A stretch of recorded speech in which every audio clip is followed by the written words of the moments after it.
He kōna ipurangi tēnei nā te reo irirangi o Aotearoa. Kia ora and welcome to the Kim Hill Collection. This interview from 2006 answers the question, what happens when you get three really world-class New Zealanders, masters of their respective arts, pop them into a room together for 45 minutes and hit the record button. It's just as much fun as it sounds. We do hope you enjoy it. Their local boys made good, both quintessential Kiwi blokes, laconic, laid-back, modest and incredibly attractive. Sam Neill and John Clarke, you may have seen their latest collaboration on the TV, adaptations of Australian writer Shane Maloney's Murray Whelan stories for the small screen. Last week, it was Stiff, directed by John Clarke, with an appearance by Sam Neill as a shifty big businessman. Tonight, it's The Brush Off, directed by Sam Neill, with an appearance by John Clarke, for the most part in a penny. This is the product of Huntaway Films, a venture by Neill and Clarke and Jay Cassell's producer, aimed at telling New Zealand and Australian stories. Perfect Strangers, the Gaylene Preston movie, was the company's first project, I think. And the Murray Whelan novels were something else again. Sam Neill and John Clarke join me now. Good morning. Good morning, Kim. Good morning. What time is it there, John? 1974. You could be you could be here if you weren't so afraid of flying, you know. Sitting in the studio with Sam himself. I flew in here. You did fly in from the outer suburbs of Melbourne. How is Melbourne? It's looking good on Stiff and The Brush Off. Yeah, there are two different Melbournes in those films. Actually, one of them's a bit grimy and one of them's a bit sort of edgy and has a fashion element. There's not much of a fashion element in the first one, and it's to do with the trajectory of Mr. Whelan. Ah, I thought it had something to do with the fact that Sam might know a bit more fashion than you do. How dare you? This is going to continue. I'm leaving. No, well, you stay there. Sam, how did you choose who was going to direct which? Because as John said, you know, Stiff is the grimy, seamy, underworldish bit of Melbourne, and The Brush Off has got that arty-farty world going on with a bit of Hollywood thrown in, perhaps. Yes, well, The Brush Off is about the art world, and in my more pretentious moments, I pretend to know something about art. I don't, of course, but I put my hand up for that, and John passed me the ball, and I ran as fast as I could for the try line. I was a bit slow on The Brush Off, which I should tell people is screening tonight. I saw it on the DVD.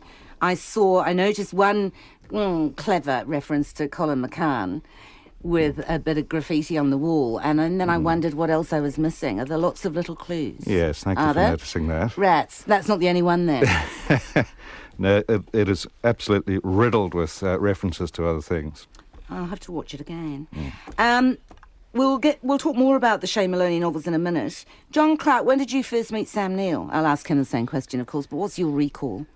My recall is that we met near the latter end of the, shall we say, university careers of both of us. What are we talking about, 70s? Early 70s. We were both, in one way or another, interested in the performing arts and the arts generally. And as opposed to the unperforming arts, you mean? Well, neither of us, you'll note, is a painter or anything like that. I think. Yes. Sam was in some plays. I notably remember The Back Eye. Do you remember that, Sam? No. Which was in Wellington, and I sort of wasn't in plays but was interested in a different sort of performance. But there was only a relatively small community who were interested in those things, and there wasn't much of an opportunity to do it. So inevitably, we met. You met all of the other people who were interested. There were probably 7 of us in the universe. And in our case, we got on and we sort of started talking, and we've met each other in various places since. And I think that we were just beating a tactical withdrawal from university and trying to work out how you do the performance thing and eat. You weren't both at the same university, were you? No, we had the system outflanked. Right. So no, we were. I was on my 5th year of a BA. It was the longest BA in history, and so I had 1 unit to go at Victoria University, and that's when I spotted a hirsute young man across a crowded, smoky room. It was John Clarke, and I'm eternally grateful to John because I did no work that year at all. I was doing Philosophy 1 in order to complete this tatty degree.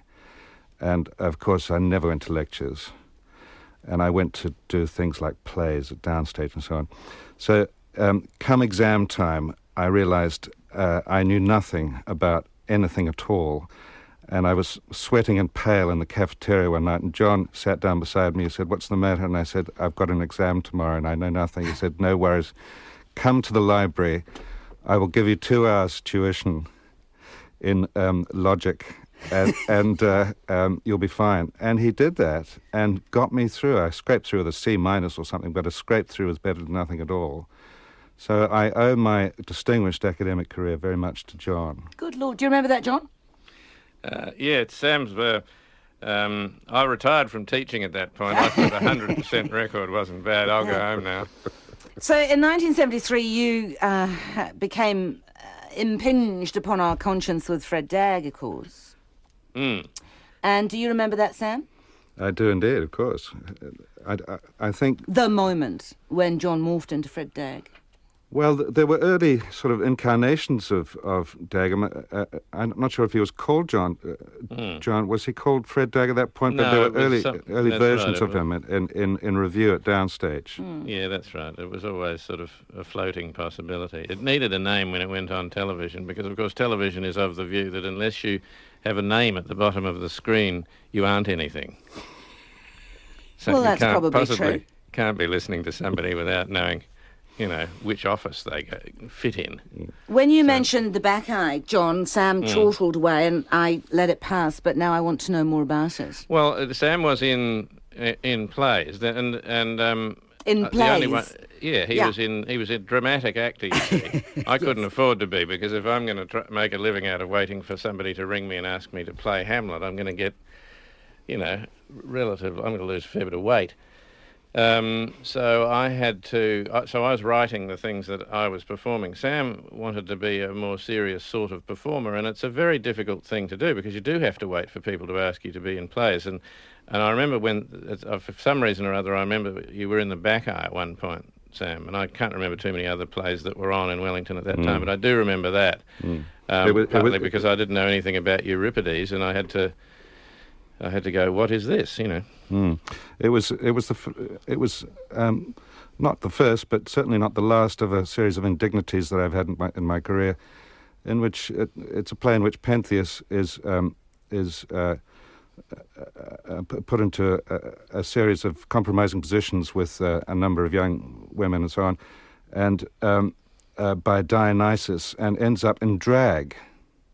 Now, the sight of me in drag is not a pleasant one, and not one I would care to repeat, but that's the life of an actor. You expect to be humiliated from time to time. And you seem to have held fairly firmly onto your own sexuality since then, Sam. Yeah, well, tenuous grip. So to speak. I'm still holding on, I think. Your first part, was it not, Midsummer Night's Dream in Nyamash Theatre? Probably the first, I'm not sure about the first, but it was probably the first serious stab at some serious theatre, yeah. Who were you in the Midsummer Night's Dream? Good question. Theseus, I think. Oh, were you? Dull part. Yeah? You would rather have been Titania at that stage in your life, perhaps? Bottom. So, who first read Shane Maloney and said, "Oh, my Lord, we've got to do that"? Is that how it came to pass? Sort of. Shane is I've known Shane for a long time, and I've actually watched him become a novelist. I've watched him have various jobs, and he's a very clever fellow, and he eventually thought, well, maybe I'll become a novelist. What was he before he was a novelist? When I first met him, he was the publicity manager for a radio station. He had had a dispute with management and had nailed himself in his office. Now, as publicity goes, this is not in the Guinness Book of Records.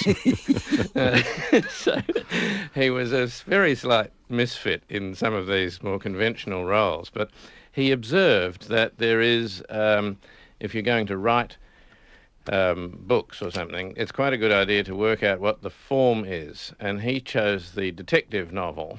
Now, Murray Whelan isn't really a detective. Not at all. No, but there's a genre, sort of crime, I suppose. He's a sort of anti-detective, isn't he? Because he falls into things and makes a mess of them. Yeah, exactly. Yeah. And he's possibly goes to work because his domestic life is so appalling and he goes home when his work is worse than his domestic life.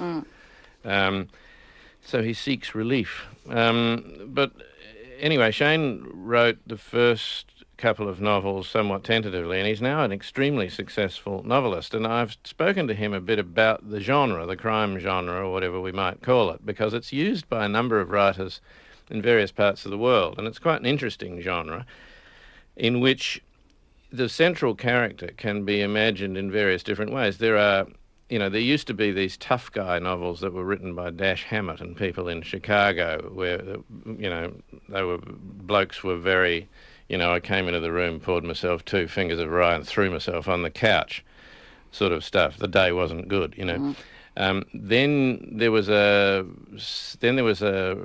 period in which Raymond Chandler, famously, somebody once said he got hold of the Who Done It and turned it into a Who Did It, because he was literate and he could write really well, and he reimagined the whole genre on the west coast of the United States. So it's all Californian buildings and bright sunlight and flash cars and women with no apparent means of support.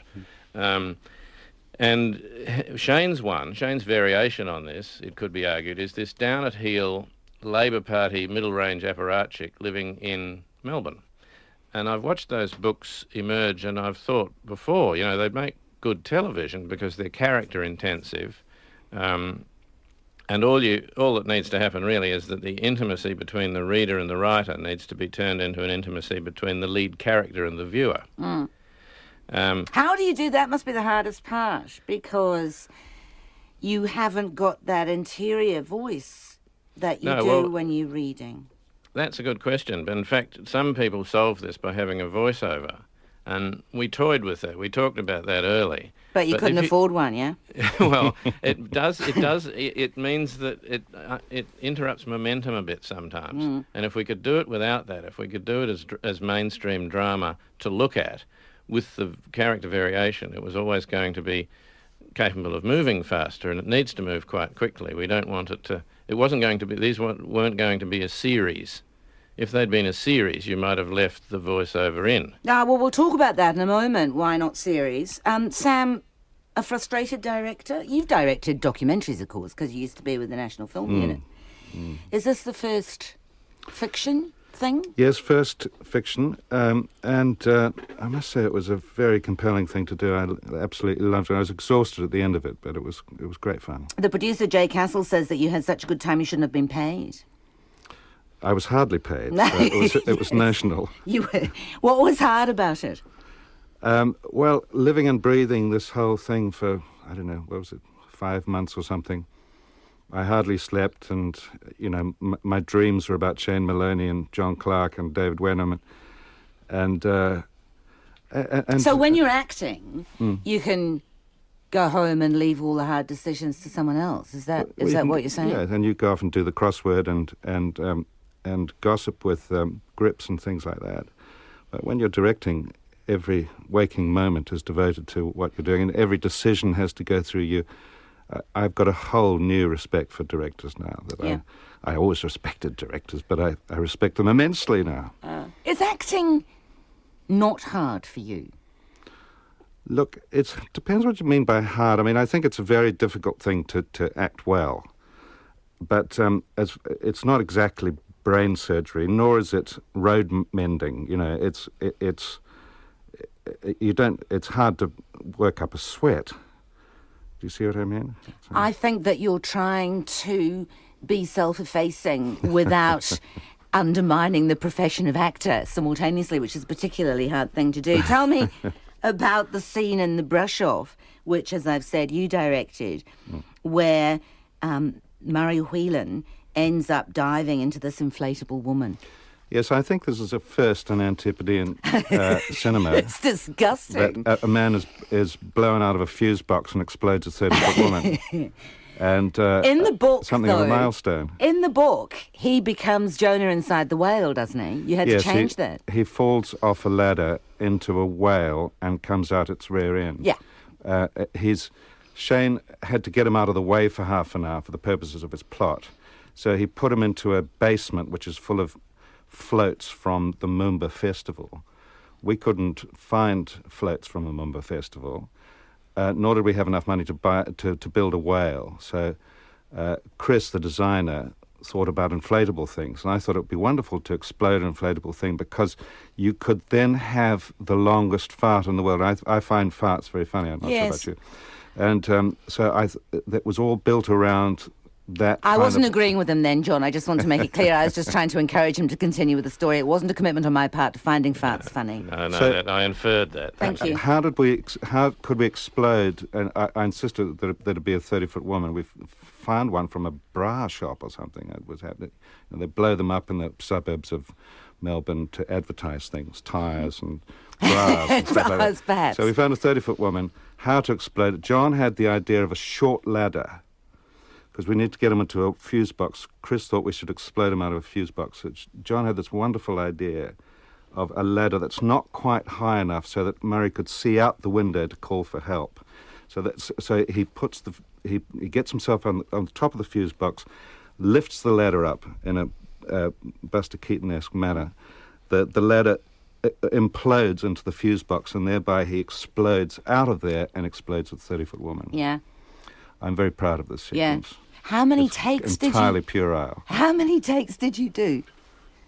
We had to do the whole thing in 2 days. Everything from the studio down, explode the woman, back up to the studio, the villainess turns up. You know, we were strapped for time, so we were really, really motoring those 2 days. So how many inflatable women did you have to explode? I think we just got one go. Really? One go at everything. Really? Yeah. Well, that was extraordinarily good then. And I particularly liked, as you say, that Annunciation scene at the end of it, with the shaft of light coming down. The shaft of light, yes. It's all very arty, isn't it, John? Whereas, John, Yes. you got stiff, you know, which Yes. is the underworld of Melbourne politics.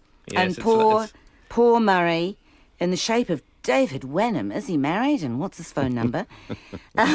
Coping with He his speaks very well of you. his Kim. household disasters, which is strangely and compellingly attractive, I have to tell you. Household disasters and the poor bloke having to deal with them on his own. Yes. He's a nice guy, isn't he? Yeah, he's good. And of course, if you're shooting a movie-length production in 20 days, you can't have someone in the lead who isn't a bit of a genius, because if you get a take that's good, you need to have the brains to go, yep, that's done, let's go quickly, because if you just cannot slow down. And David is a wonderful, like a lot of good actors, Sam's like this himself, is a very good judge of his own performance. So it's possible, for example, to be happy with a performance where you actually make a mistake, but you do it in character. You should pick the phone up on line 3 and you forget about it and you pick it up at the end of the scene. Technically, that'll be wrong, but if no one's going to notice, let's go, you know. So it was just exhilarating. I'd never met David before. I'd admired his work. Because he was in a Lord of lot. the Rings, of course, wasn't he? He was. Thoroughbund. Falafel or Falafel. something. Falafel. That's right. He's pretty much one of us. Yes. Yeah. So anyway, we had a very big time. But yes, they are very different, because Stiff is obviously a very much grimier story, and it's earlier in the Murray oeuvre, so he hasn't quite risen to the rank of ministerial secretary yet. Shane Maloney in his website says that there's not going to be another one because the second Murray Whelan telemovie went to air. David Wenham's impersonation of Murray was once again a delight, blah-de-blah. With luck, they will all rush out now, the viewers, and buy the book. Future Murray Whelan telemovies, don't hold your breath. In the view of the high ratings, which are contrary to network policy, Channel 7 has decided not to proceed with the planned series. Instead, it plans a reality series based on a group of celebrity chefs marooned in a backyard makeover with nothing to eat but Pauline Hanson. Now, joking aside, are there going to be any more? Well, I think I'm with Shane, really. Yeah. It sounds a bit surreal, but when you win the ratings, that doesn't mean that the channel notices. One of the Did you win the ratings? Let's be clear. Yeah. We won the ratings, and in fact, it was on a Sunday night, and Channel 7. What time, as a matter of interest? 8:30. See, they're putting it on here after 10. Did you know that? Yes, most people have the noddies by then. I'm a bit worried about that. We're obviously of a more sensitive disposition than you Australians. Yeah, that's possibly it. Yeah. I noticed the weather for the Chathams hasn't changed since I left either. No. I don't look. If we'd walked in the door and I were running a TV station, I'd have commissioned this as a series, not 2 telemovies. Well, I assume so. Yeah, Because you'd have, the economics of scale then, that's wouldn't right. And you'd have David Wenham on your channel 7 times rather than once. you? And you'd have, I think you should have him reading the news. Yeah, well, he is fantastic. And in fact, David is one of the most successful performers in Australian television history. He was in a program called Sea Change, which, well, the whole country just fell in love with him. That was a lovely show. Yeah, and very much the same tone, wasn't it? You know, that kind of similar, laconic Aussie yeah, thing that's right. going on.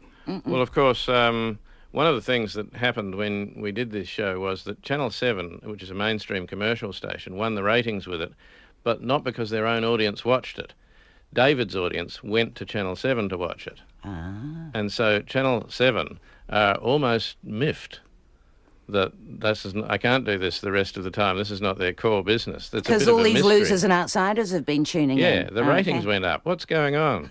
Get me who did that? Well, stand up, the boy who did that. So are you saying that there won't be any more, or there will be some more? What are you saying? Why don't you do them over here? I think that Channel 7 aren't going to make any more, but I think that they are a terrific thing, and it is a wonderful genre for television. The crime genre, because you get story and you get character and you get the variation in the character, which is linguistic or cultural or whatever it is, and Shane's is a very interesting one. You get them all. Why did you not have money? Like, why did Sam have to only have a woman he could blow up once instead of a whale? We had enough money. We had enough. Why did you only have one camera? I suppose that's art, is it? Well, I don't know. That's Sam's. We really literally did have to make these feature-length things in 20 days. Well, normally on Sam's job, after 20 days, you're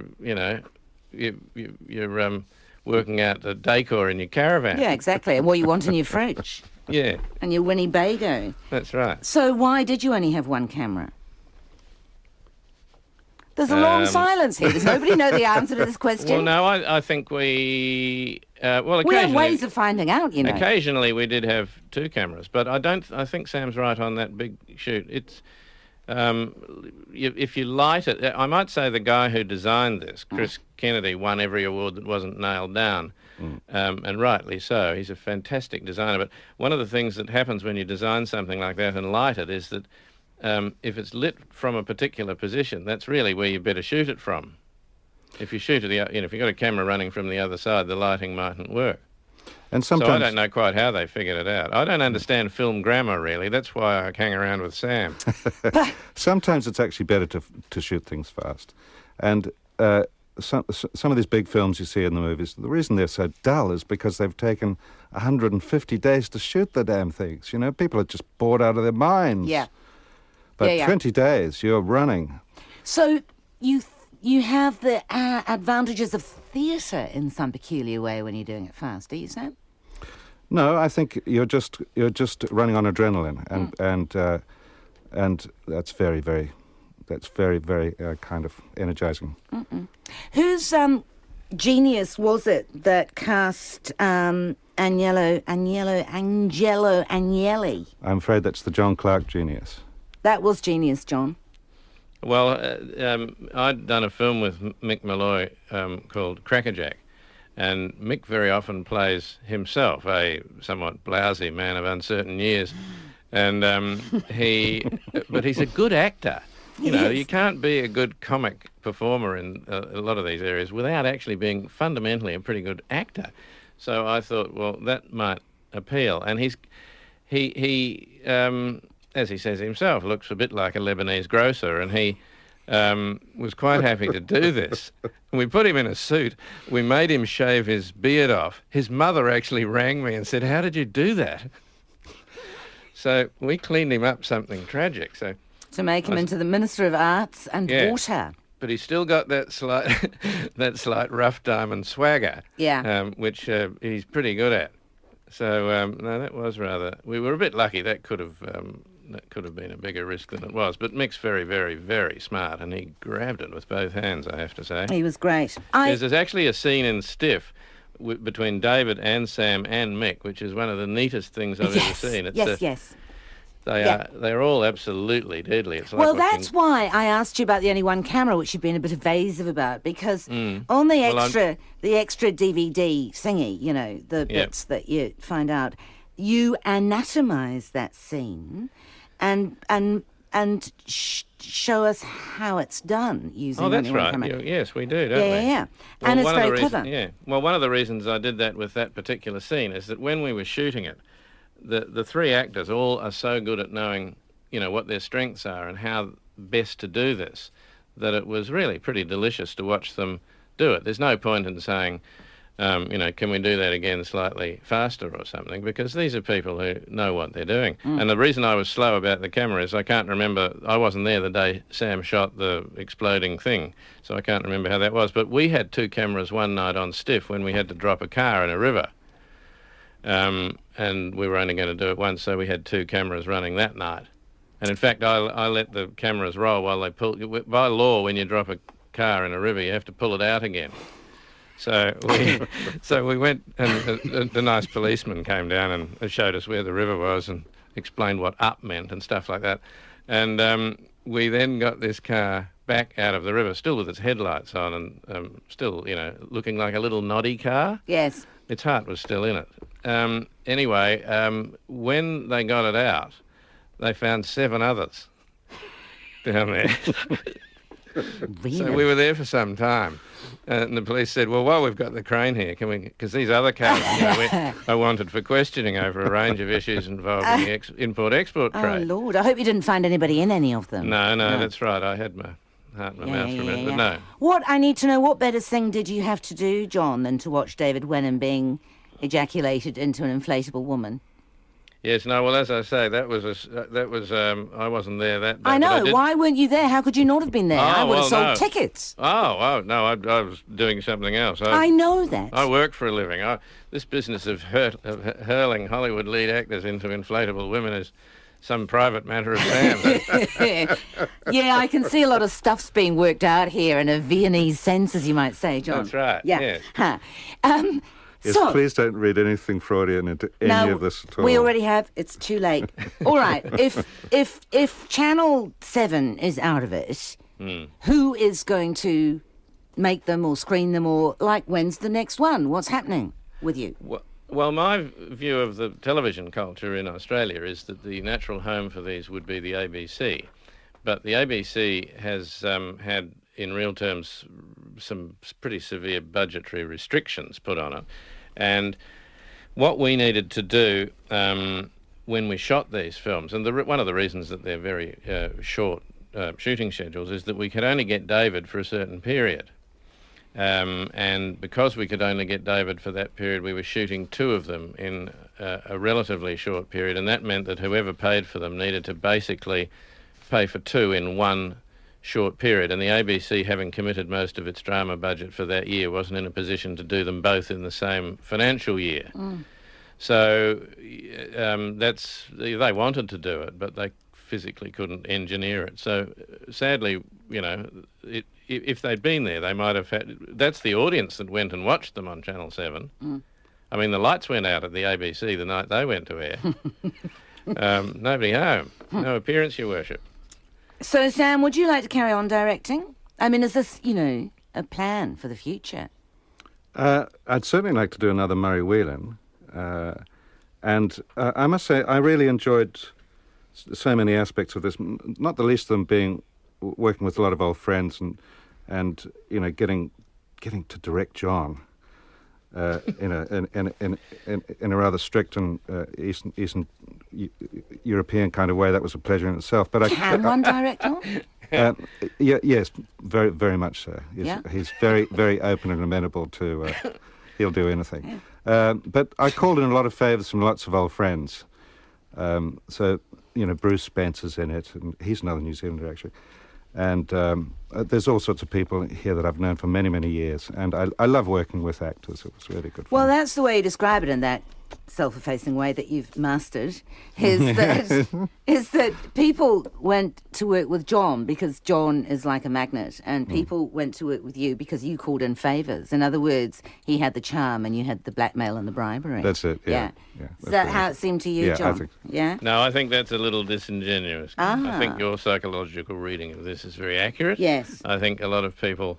Sam hadn't directed anything quite like this, and everyone who he asked obviously went, yes. I don't think he finished the sentence. Would you? Yes.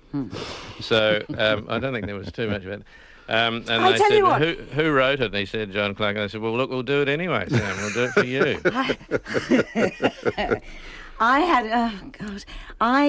hadn't read Stiff. Yeah. So I don't know whether in Stiff there is that guy with the dodgy tattoo. You know, There he is. wanted. Is there? Yeah. That's Yeah, there brilliant. is. It is a good idea, isn't it? He won't leave the office. He never leaves. I should tell people, because it doesn't spoil very much, that he's in the electoral office of Angelo Agnelli complaining that he's got this stupid tattoo and his woman's kicked him out because he wanted Gail with a heart surrounding it, and the tattoo is spelt it Gaol.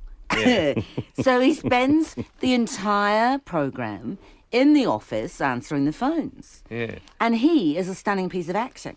He's very good, and Murray is so hopeless at his job that he cannot deal with the fact that this bloke says, well, I'm not leaving, mate, until I get some satisfaction on this matter. So every time he comes in, he's there, yeah, inveigling himself into Trish's good graces. And doing actually quite useful work around the place, and ultimately signing a farewell card for someone who's leaving the office. I know. It's brilliant. He's another good actor, that guy. He's a very well-known Comedian. comic, but yeah. But Sam, you must have had some say in how the characters were developed in Stiff, because in a way you had the hard job of picking them up and developing for the brush-off. Stiff was the establishment one. Well, there's only Trish, Agnelli and Murray, really. I think that's about it, isn't it, that carry The on? Sun. And Red. Yeah, and the And the Sun. Sun. Yeah. So they were well established by the time I came.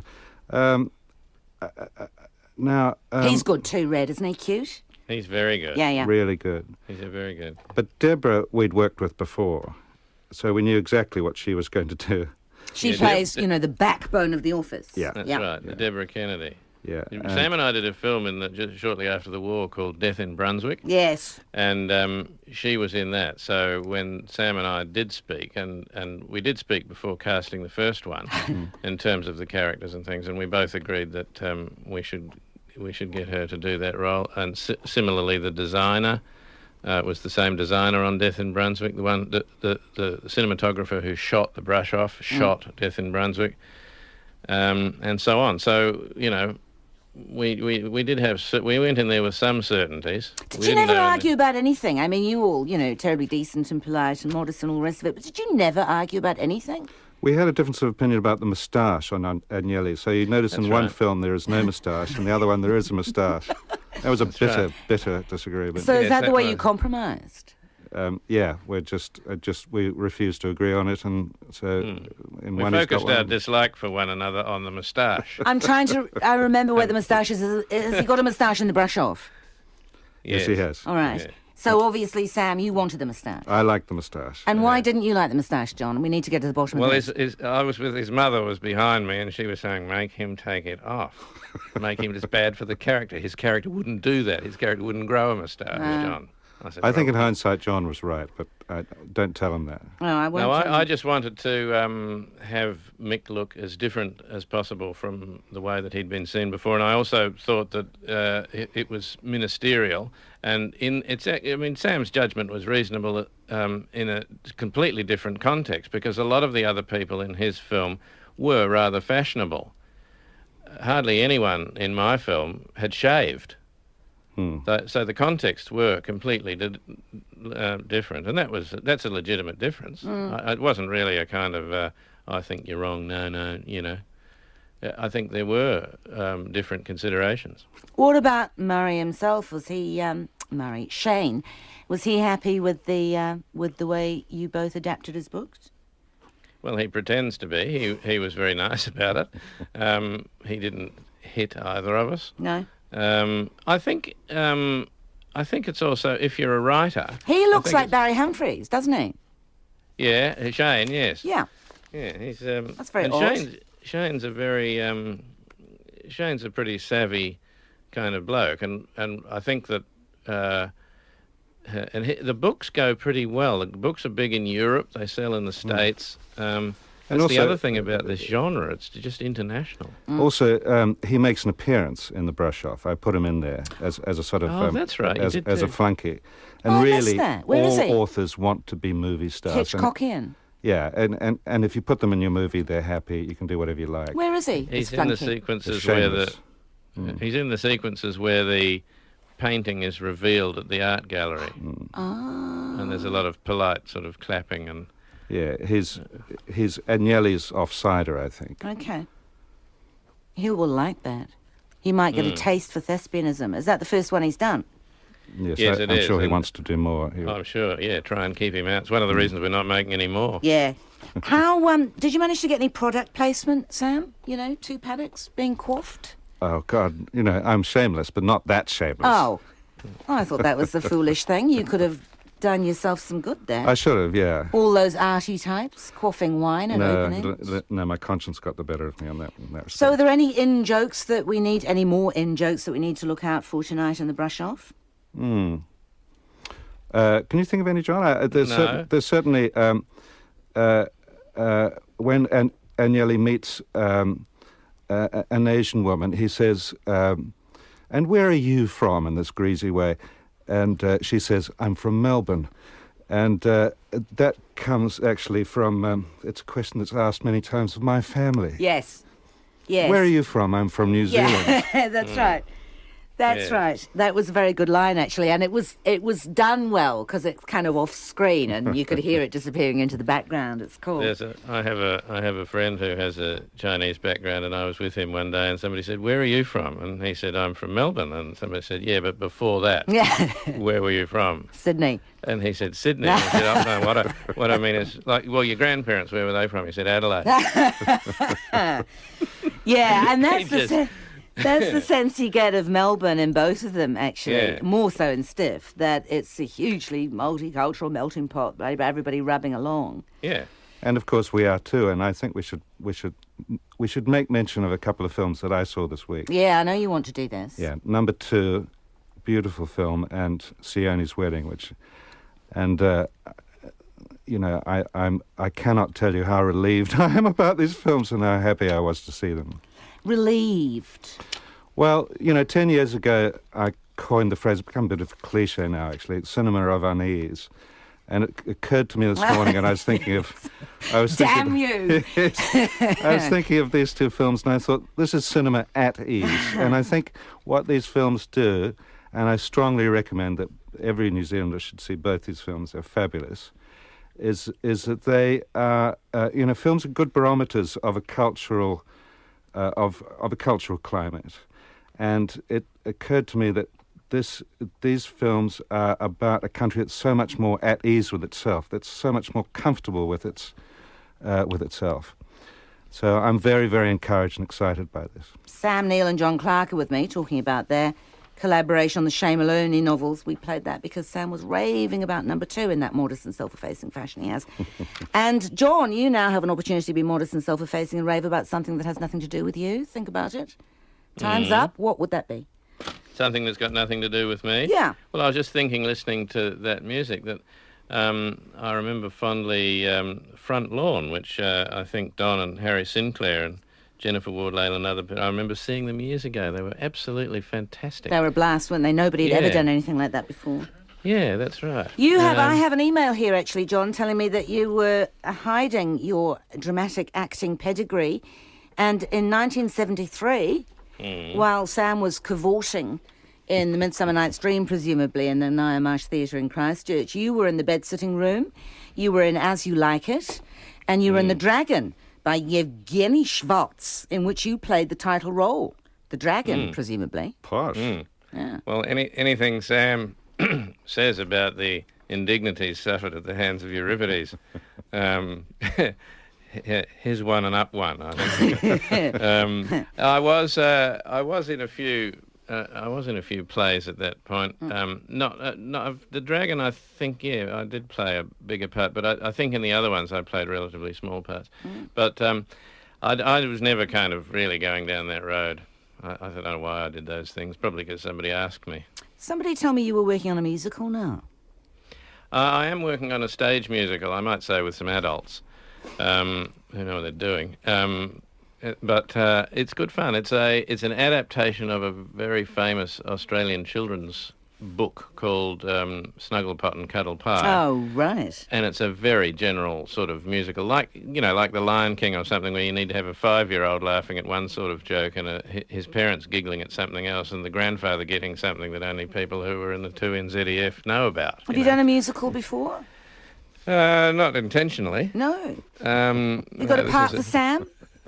I don't know quite. Well, yes, they're all... I think he'd be Snugglepot. They're all woodland creatures. He wants to be Snugglepot, he says. Yeah. Well, he's welcome to... He can be Snuggle. I'm sure they'd be delighted. Yeah. If he was...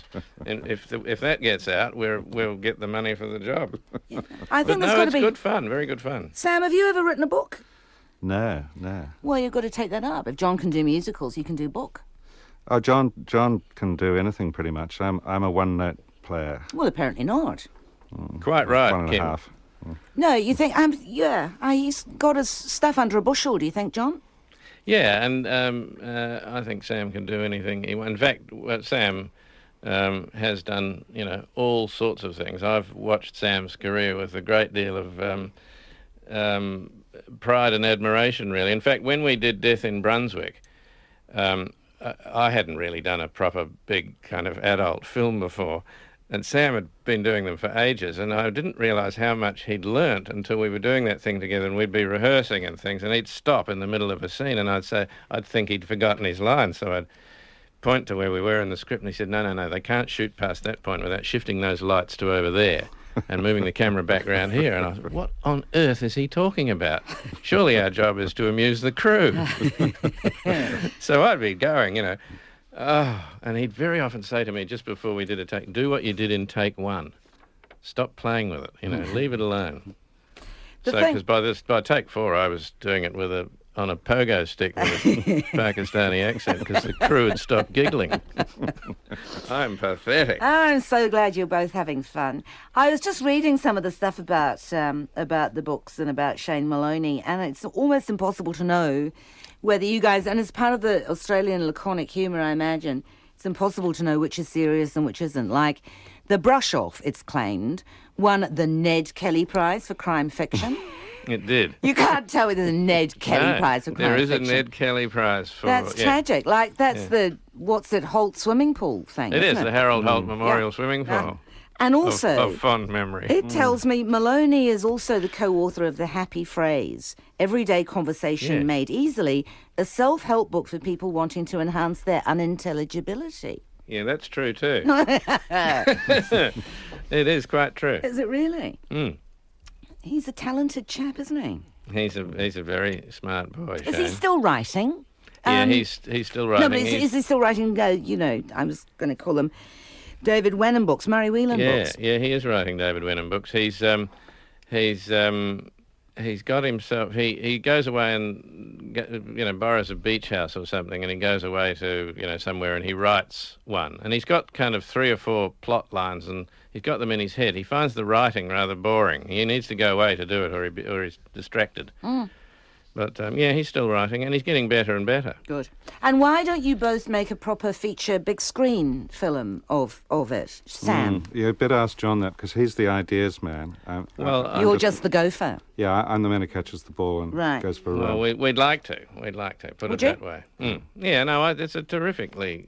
Well, it's a wonderful thing to do, to work with, very, very talented people. But I wonder how much the concept would need to change if you were making a feature film, which often is kind of weighed down by its budget, and it's more important, like you can be quirkier on the small screen. I don't know. What do you think?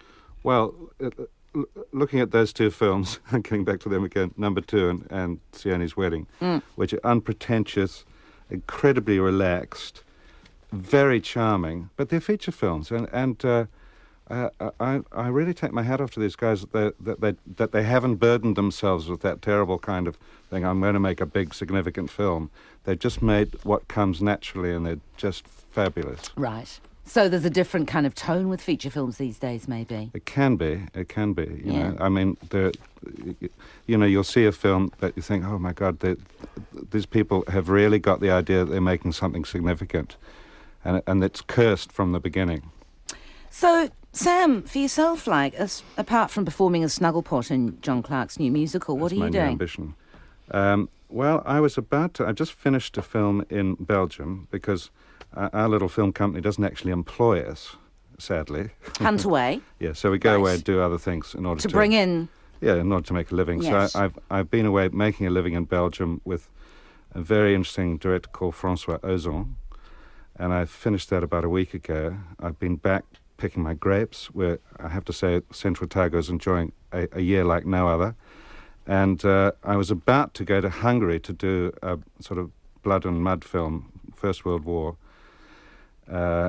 in about a week's time, but I think the whole film has imploded into itself, and that's the thing about films. You never know what's going to happen. Sometimes things get up and sometimes they go down, and it looks like this one's gone down. That's a shame. Which would you rather do, be stuck in a blood and mud trench in Hungary or pick grapes in Central Otago? I think I'd probably go for the grapes, actually. So, Hardcore. You wouldn't have there's been always an to upside. Sam's vineyard, would you, John? No, I know where it is, though. Yes, I know. I've He driven probably send past you it. videos of it. Will you ever overcome this flying thing you've got? Well, it's travel I don't like. I just don't like, it just seems to me. Well, actually, it's synonymous if we're talking about Melbourne and Sam's vineyard. It's flying. You're not going to swim there, are you? John doesn't Well, like I'm not- cars or you'll- trains. You'll notice I'm not going to Darwin either. So it's nothing personal. No. I've never particularly liked travel. It's always, it takes a while for me to engineer anything longer than a week off. Because Well, I've we'll got all the- all have to come to Melbourne to see you and the music.